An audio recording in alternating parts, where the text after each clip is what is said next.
өзіміздің жаңағы жекелеген азаматтардың арқасында жасалып жатқан саха поэзиясының антологиясы, Әзербайжан поэзиясының антологиясы, сосын Түркияда да біздің қазақ ақындарының антологиясы шықты, Әзербайжанда да шығып жатыр біздікілер. Сондықтан Қырғызстанда болсын болмасын, іргеде болғаннан кейін әйтеуір ат ауыстырыпмен сол бір атпен барып бір атпен қайта салатын жер ғой. Сондықтан ол жерде де біздің жекелеген авторлар өздері болып, Толқын Аханұлының да кітабы былтыр Қырғызстанда шығып, соңғы кезде өзім жете алмай жүрмін. Елмирбек өліп қалғаннан кейін, Ақайып кетіп қалғаннан кейін десем қалай болады елдар. Сол аманшылық болсын, осы береке бірлік Құдай көп көрмесін. Мынау Гүлісхан ханымға көп рахмет. Кеше өзінің кеші өтті.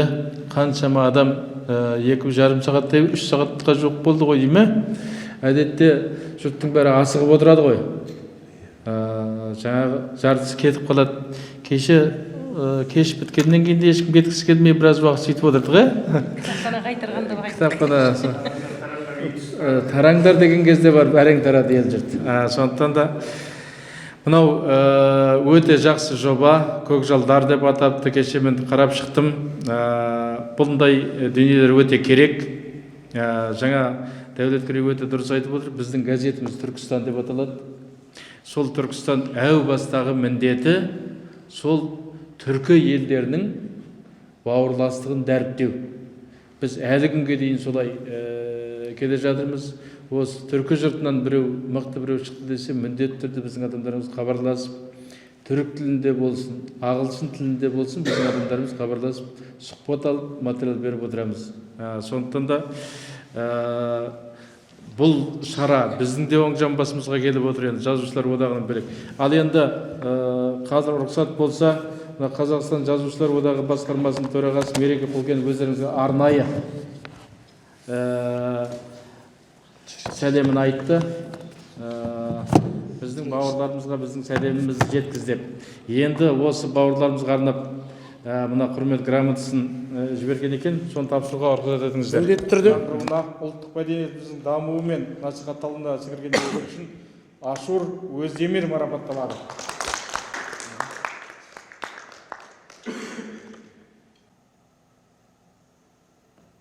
Ай темір күлтегін қояды біздің қазақша айтқанда. Күлтегін дегенді біз естіген кезде жүрегіміз дір ете қалады. Мына дәл осындай грамотамен Елдар бауырымыз Аттокыр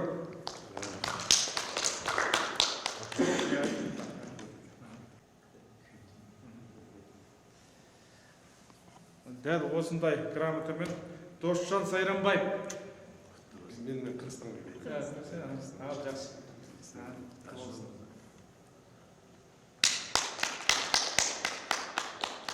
Ал баршаңызға құтты болсын. Біздің елдеріміздің арасындағы достық, Өз арамыздағы туыстық, бауырлық қасиеттер нығая бергей. Аман жүрейік бәрімізде. Өте көп рахмет. Ал жасай берейік. Енді мына ортамызға Қалқаман деген ақын келіп отыр. Қалқаман Сарин деген бір нәрсе айтайын сіздерге, қызық болсын. Біздің президентіміздің әкесі Кемел Тоқаев деген керемет жазушы. Қазақстандағы қазақ әдебиетіндегі детектив жанрының негізін қалағандардың бірі. Президентке кеңес беріп отырған, мемлекетке кеңес беріп отырған мемлекеттік кеңесші, оның да әкесі Қазақстан жазушылар одағының мүшесі. Ал енді мемлекеттік кеңесшіге кеңес беріп отырған тағы да Қалқаман Сарин, қазақтың үлкен ақыны. Әуелі Гүлісхан сізге және келген қонақтардан кешірім сұраймыз. Жұмыстың реті өнердің, өлеңнің төңірегінде сусындаған, содан бақыт тапқан ұрпақпыз. Сондықтан қай уақытта да, қай кезде де, қайда жүрсек те бір бүйрегіміз емес, жан дүниеміз, жүрегіміз осы ауылға, осы өлкеге бұрып тұрады. Елге ақындар келді десе, тіпті шекараның ар жақ бер жақ емес, елдің ішінен, батыстан, шығыстан, оңтүстіктен, солтүстіктен ақындар келді десе, ақындар үшін, әдебиетшілер үшін той, мереке. Ал енді оның сыртында көршілес туған елдің, туысқан елдің өкілдері, әдебиеттің ірі өкілдері келген сәтте, бұл қазақ әдебиеті, мәдениет үшін үлкен қуаныш, үлкен олжалы дүние деп ойлаймын. Енді үлкен кітап, қалың кітап жарыққа шыққалы отыр екен. Барлығы құтты болсын. екі елдің арасындағы достық, ымыра ынтымақтастық жасай берсін. Бір түркі халықтарының көтерер туы биік болсын. Келген қадамдарыңызға гүл бітсін. Аман болайық. Рахмет. Сіздерді көргенімізге қуаныштымыз.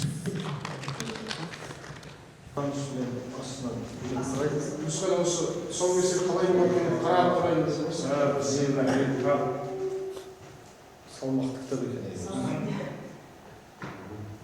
Бәрекелді.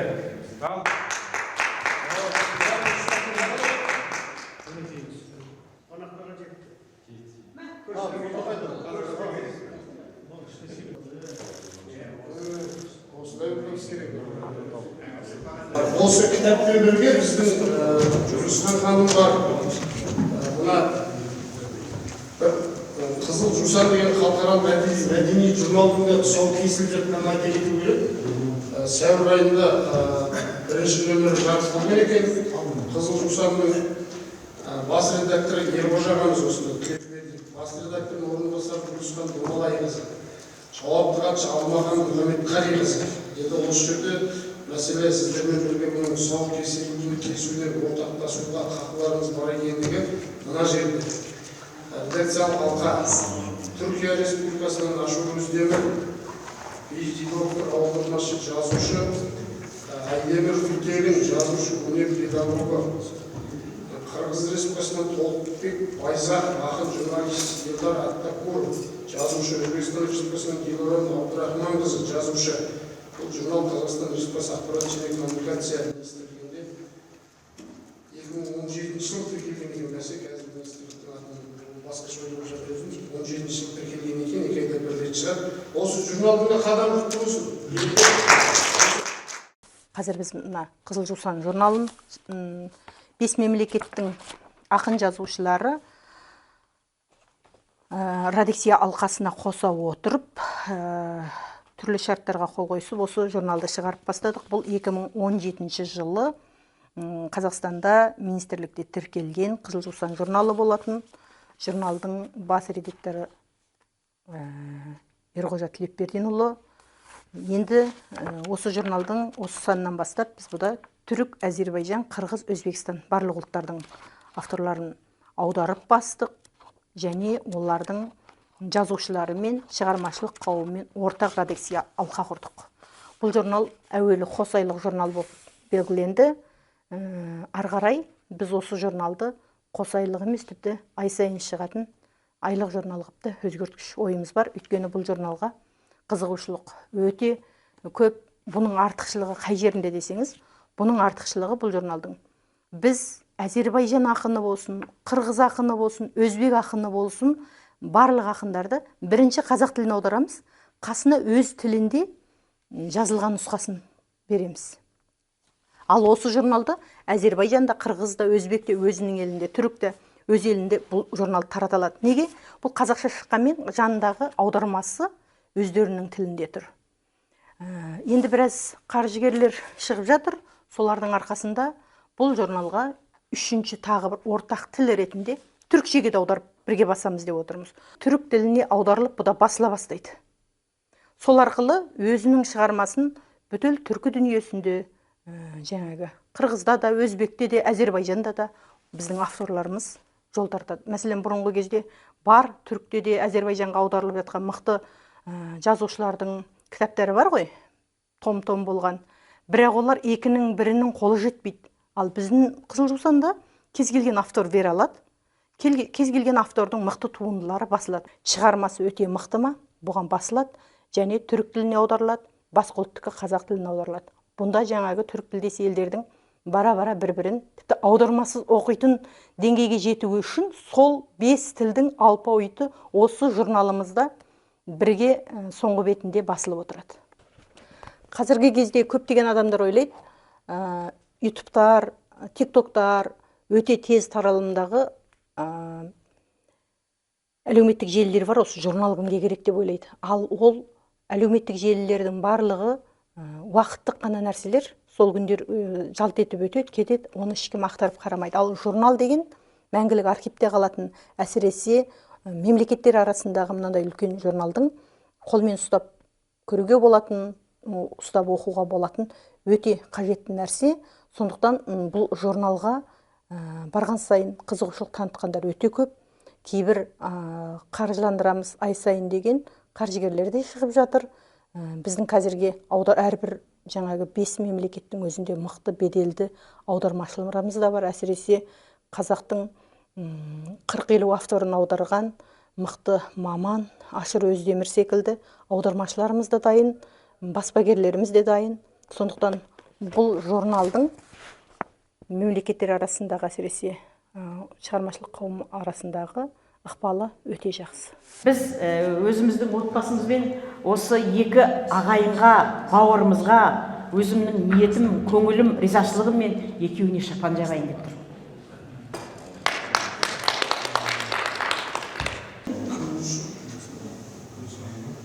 Осындай жақсы көңіл күйде жүріңіздер, қазақтың елінің құрметі деп біліңіздер, сіздерге амандық тілеймін.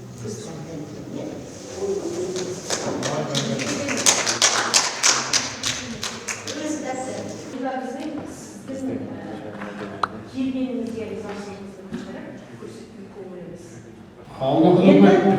Осының бәріне себепші мен далайын. Қай уақытта болса да шығармашылықтың майданында жүрген Гүлекен де Желек Шапан Жамалға толық қақысы бар деп ойлаймын. Әлі бар.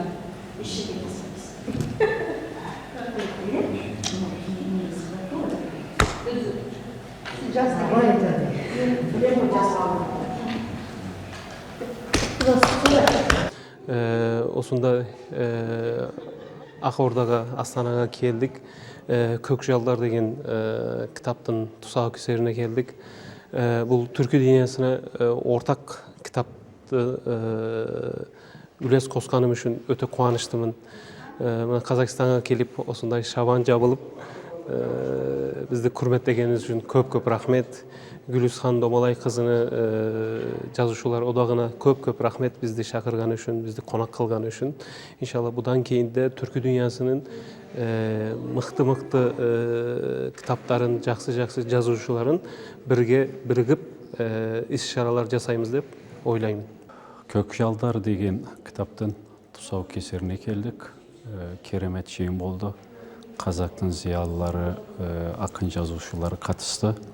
Көкжалдар деген кітап негізінен Түркия әлемінің қайраткерлеріне біріктірген 130-дан астам қайраткерді біріктірген кітап. Жалпы түркі мәдениетінің, түркі әдебиетінің, түркі өркениетінің бірігуінің бастамасы болсын деп тілек білдіремін. Қазақ еліне мында бір рахмет көрсеткен қонақжайлығы үшін. Аман болыңыздар.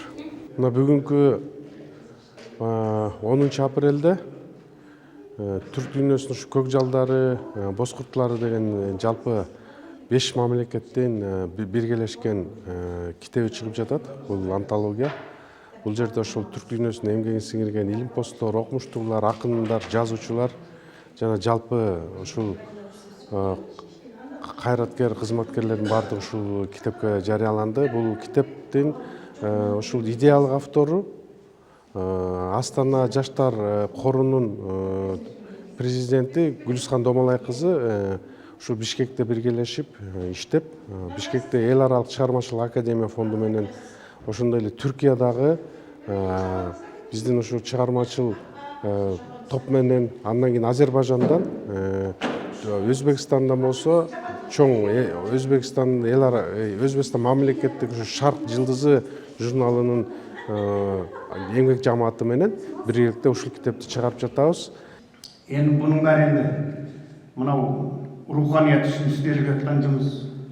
Мына Гүлістанның істеген шаруалары өзін емес, мына күллі түркі халықтарындағы руханиятты бірлестіріп, бір-бірімізге бұрынғыдан да жақындастырып, басымызды қосып, осындай іс-шаралар болып жатыр.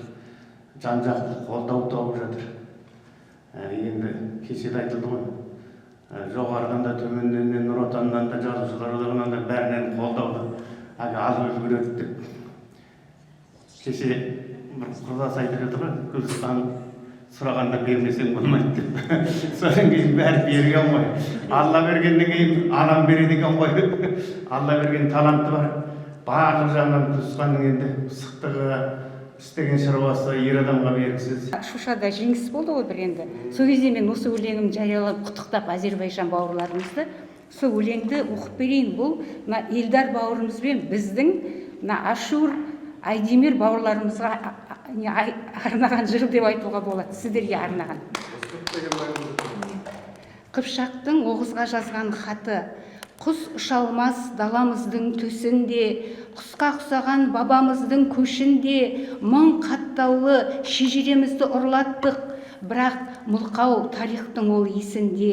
Ит етектен, жау жағадан алғанда, баба біздің мерт болды арманда, қызыл күнмен бірге батып іңірде, ақырғы рет қарап еді жалғанға. Жалғыз куә аспандағы сары ай, сатпайтұғын адал досқа жарымай, көз жұмғанда ұлы тұран ұрпағы, жер бетіне шашылғанды тарыдай. Оғыз бауырым, біздің парызы мың батпан, мылқау тарих карияға сыр баққан, тіл бітіріп шежіремізді жырлату, баба таулар ана теңіз ұрлатқан, Еділ Алтай, Сібір менен Қаптауы, жел тонаған шежіремізді сақтады. Біздің міндет әз арманын орындау, бабамыздың көзін жұмар шақтағы. Айдай өңдім жүрегімнің ұқшәнін, егіз тамшы судай саған ұқсадым. Сағынышын сар далада сарнатқан, осы жырды жазған бауырым Қыпшағым. Рахмет. Рахмет Сәулетке, жасай беріңіз. Енді Ерғожаға өзіңіз осы шаруаның басқасында барсыз, сөзге сөйлейсіз. Дәулеткерей мырза, мынау сіздің бата сияқты болып кетті. Біздің Қызыл Жусанға берген. Қабыл болсын айтқаныңыз. Шынында да түрік халқы. Самұрық деген журналдың бас редакторының батасы. Батасы деп есептейік. Өте осы қазақ әдебиетіне үлкен еңбек сіңіріп жүрген біздің Дәулеткерей азаматымызды біз жақсы көреміз. Анау Несіпбек ағаның тұсында Нұрлан Оразалин деген жазушылар одағының төрағасы маған ұсынып, Ереке, ол кісі әдебиетші ғой, сен енді қаржыгерсің, сол бір жағына сүйеу болшы деп Несіпбек ағаның қасына мені осы филиалдың орынбасары қылып сайлаған. Содан біраз шаруа істедік, біраз жазушылардың басын біріктіріп, олардың тізімін жасап, олардың жаңағы шығармаларын шығарып, кездесулер ұйымдастырдық. Құдайға шүкір, содан кейін міне Несіпбек аға кеткеннен кейін Дәулеткерей келіп, бұл жұмысты өте алға жылжытты. Мынау Астанадағы жазушылар одағының мүшелері өздерін сондай жоғары бағалап, Дәулеткерейдің жанына топтасып, шығармалары жарыққа шығып, кездесулері жиі болып, кештері. Сондай болып жатты. Дәулеткерей енді жақын арада басқа қызметке ауысты. Сондықтан бір жағы саған рахмет айтамыз жазушылар атынан, бір жағы мына жаңа қызмет құтты болып, абыройлы жүргеніңе тілектеспіз. Ынтымақ бар жерде, бірлік бар жерде, тірлік бар дейді. Сол ынтымақтың, бірліктің, тірліктің арқасында ол сол тірлікті, ынтымақты жасайтын осындай Гүлісхан сияқты, өздеріңіз сияқты азаматтың арқасында дүниеге келген дүние, бұл жаңағы өнер адамдарына, жазушы халыққа келген бір үлкен сый деп білеміз, ынтымақты арттыратын дүние деп білеміз. Енді соның арқасында тағы да Гүлісхан ханым, ойбай, мынау сізде бір журнал бар еді ғой, Қызыл Жусан деп. Ол 17 жылдан бері ашылған журнал болатын. Біраз жүргізгеннен кейін коронавирусқа байланысты мынау кішкене тоқтап тұрған. Енді соны халықаралық қылып қайтадан құрып жатырмыз. Осында Алмахан ханым да қолдап, Гүлісхан ханым қолдап өстіп, осы журналдың бірінші несін шығардық. Сіздерге көп рахмет, бірден қарсылық көрсетпей, қолдап кеткендеріңізге, өздеріңіз осы алқа мүшесі болғандарыңызға шын жүректен рахмет айтамын. Ол бастан қазақ өзі қазақ емес, жалпы түркі халықтарының тотемі көкжал ғой, қасқыр, құрт, бөрі. Сондықтан бөрілердің қасында өзіңізде көп жүрген адамсыз. Бұл идея қайдан келді, қалай жүзеге асып жатыр, осы жөнінде бір ауыз лебізіңізді тыңдайық. Рахмет. Осы шараны қолдап арасында қымбатты уақытын қиып жүгіріп жүрген барлық азаматтарға, Алмахан апай азаматшаларға біраз күннен бері жүрген. Рахмет. Содан кейін анау елінен уақытын қиып, шаршамай шалдықпай ұшып келген Айдемір бауырыма және Ашыр Өздемірұлына көп рахмет. Елдар бауырым осы кітапты негізі қаржыландырып шығарған қырғыз ағайындар. Бұл жерде тағы да өзі жоқ болса да Қырғызстандағы халықаралық шығармашылық қоғамдық қорының төрағасы Сайранбаев Досжан деген ағамыз бар. Ол кісі өзі арғы тегі қазақ, қырғыздың ішінде өскен, әкесі қайтыс болып, кішкентай кезінде қырғыз еліне анасымен барып, сол беті қырғыздардың ыстық құшағында қырғыз ұлтын қатты жақсы көреді. Бірақ анда-санда бізді көргенде қазақ екенін айтып қояды. Сол кісінің қаржыландыруымен шықты бұл кісі. Үлкен кәсіпкер, құрылыс саласындағы. Сайранбаев Досжан ағамызға да рахмет, жаңа грамотасын тапсырды Жаушорадағы. Сондықтан ол кісі өзі жоқ болса да, ол кісінің орны үлкен біз үшін. Ары қарай бұл кітап қалай шықты деп жатыр. Бұл кітап биыл бізде Абай Құнанбайұлының 180 жылы. Шыңғыс Айтматов ол қырғыздың ғана жазушысы емес, бүкіл түркі елдерінің жазушысы.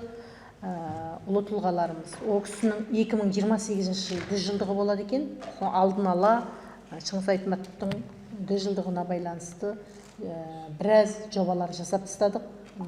Осы түркі ағайындармен жасалған жобалардың ішінде 2028-ге дейін осы Көкжалдар кітабы жалғасын табады.